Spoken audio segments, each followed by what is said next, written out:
All right, what's up, YouTube? I wanted to report on two stories at once. Um, I recorded this earlier on another program, and for some reason, I don't know why it was the weirdest thing. It was like, remember how you were little and you would sing in a chorus, and it's called Around? My voice was double recorded. It was the oddest thing. So I said, well, I'll just record it over. The first story is by um, I think it's Huff. I'm not sure. Let me look at it real quick. Yeah, Huff Post Health. And the story was written by Terry Collins on Friday, December 21st, 2013 at 2:35 a.m. And the title of it is Jahi McMath, girl left brain dead from routine tonsillectomy to be kept on life support. Now, this is a picture of the brown-skinned woman. Now, the story behind this is that this woman brought her daughter into a children's hospital, her 13-year-old, for what was supposed to be a, a routine tonsillectomy. And what ended up happening as a result of that, before the daughter went into surgery, of course, she was scared and she was telling her mother, I don't think that I'm going to make this out of this. She thought she was going to die in the surgery. So, um, the young lady went to go see her daughter in the hospital, and at first everything seemed all right. She was alert, she was talking, she even ate a popsicle afterwards. But then after a while, the next time she went to see her daughter was in a hospital bed, her hospital gown covered in blood. She was holding a pink cup filled with blood, and of course the mother is freaking out and asking the nurses, is this normal? Is this normal? Is this a normal thing that's happening? And I don't know what they said because they didn't report it. But heck no, that's not normal. That is not normal at all. Something's obviously wrong. So the mother had to go through the legal system um the mother had to go through the legal system to get them to mandate that the girl be allowed to be kept on life support until they can find out what happened to see if they can bring her back to life, because it was such a freaky accident, a freaky thing. Not even freaky, it was probably something really that they did wrong, but no one expects to take their child to get something that's quote unquote routine and then have the child go through all that suffering, blood and whatever pouring out of her mouth and all over her gown, and then the child died from cardiac. She was bleeding like that for a couple of hours with a little pink cup in her hand, gown full of blood for a couple of hours, and then she went into cardiac arrest. Of course, she went into cardiac arrest. She's been bleeding nonstop for 2 hours. What do you expect? And for me to have her asking the nurses, "Is it normal?" She knew that it wasn't normal. The nurses knew it wasn't normal either. Why would they think it's okay? Why weren't they in a state of frenzy trying to get it together and find out what's going on with the child and close up whatever's bleeding? Obviously, they snipped something they shouldn't have snipped. And then this woman has to go to court and ask the judge to agree to keep that child on life support until they can find out what the cause was of what happened.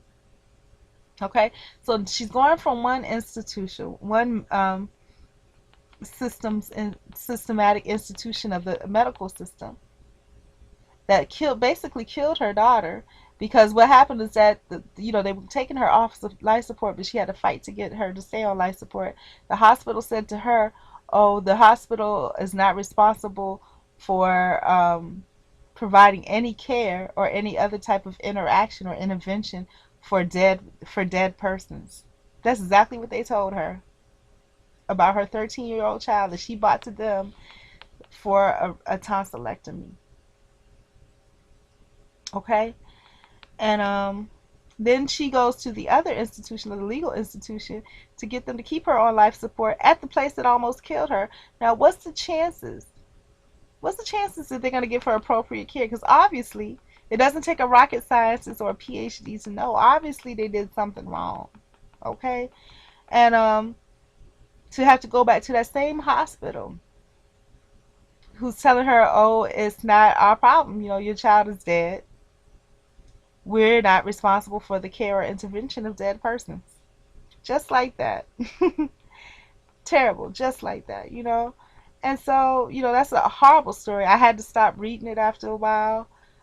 Maybe that's why God or whatever forces that's out there made it so that the first video was crazy. Well, I'm post the first one anyway, just so you can hear how crazy it was. The recording was overlapping each other.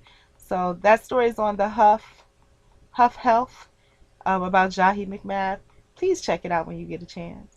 Okay. Second story, swine flu. This one was published. When was it published?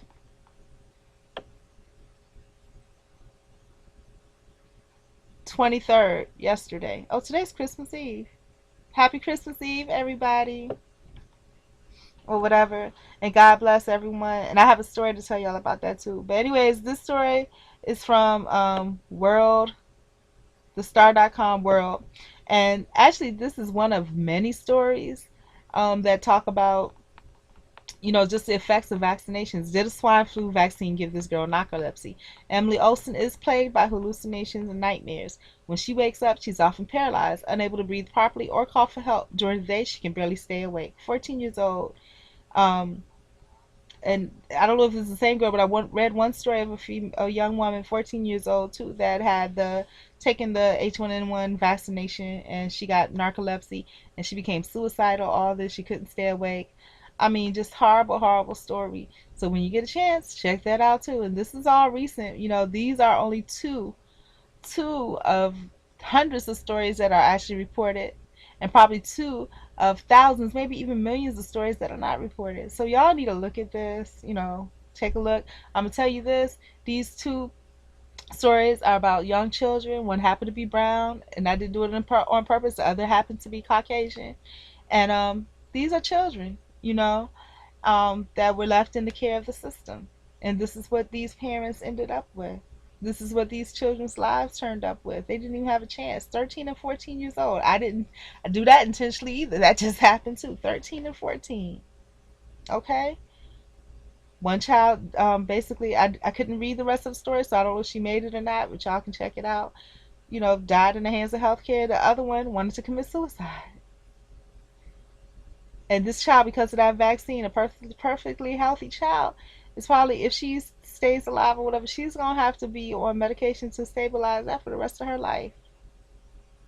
Okay, so I'm gonna tell you, people out there that's just making babies back to back. I'm almost 40. I don't have any kids. People say, "Oh, that's weird." No, it's not. It's intentional. I mean, it don't take much sense to see what's going on in this world. You know what I'm saying? I mean, I was never brought up to be fast. Maybe saintly, all that, but the bottom line is, wake up, people. Your children are not your own. It takes you a few hours in the morning to get your children ready to go to school. You take them to school. They stay in school for 8, 10 hours. You go pick them up after work. They come home. They basically feed themselves and sit in front of the TV or in front of the computer. You don't spend no time with your children. You're not even educating your kids. What they're teaching in school, sometimes that information is false. I mean, I had teachers straight up tell me, about the Officer Friendly program. False. You know what I'm saying? False. It's in order to, get everybody kind of on the same page, whether it's true or not. I don't know which is the greater, worse evil or the greater good. I mean, it's real out there. When you get a chance, check out the story of Emily Olsen. Look up other ailments that came from, these vaccines and things. And in school they was telling, my teachers weren't supposed to, but they was telling us that the New World Order, that's been going on forever. They're saying it like it's something new. It's nothing new, and it's not a new world order. It's a continuous process of the world order, and it's not gonna ever come to an end. When it does end, it's gonna start all over. That's the nature of the world. Everything happens in seasons. Even if they obliterate everybody, it's coming back. It's a cycle. There's nothing new under the sun. That's why the DNA, they can find out whatever they want from that, because it's nothing new. We're all regenerated. Everything's regenerated, you know?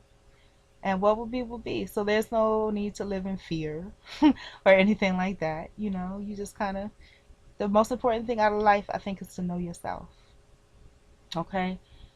And, don't cause problems for yourself when you don't need to, or maybe that's just a way of life. Maybe, some people like the struggle and strife, but your children are not your own, If you tell your child, if you got a young child, that there ain't no such thing as Santa Claus, and they go back and tell the teacher that, or say that when the teacher's saying her thing about Santa Claus, you're gonna get a note that's asking you, why are you denying your child the right to experience Santa Claus? You know, they want you to lie to your children. So, I mean, the first version of this is a lot more heartfelt, but I think y'all get the point. Please check it out. I'll put the links inside of the description, and I also put up the first one that was garbled. This one may turn out garbled too, because maybe the guy just trying to tell me to shut the F up, you know. But I love y'all. Good night and peace.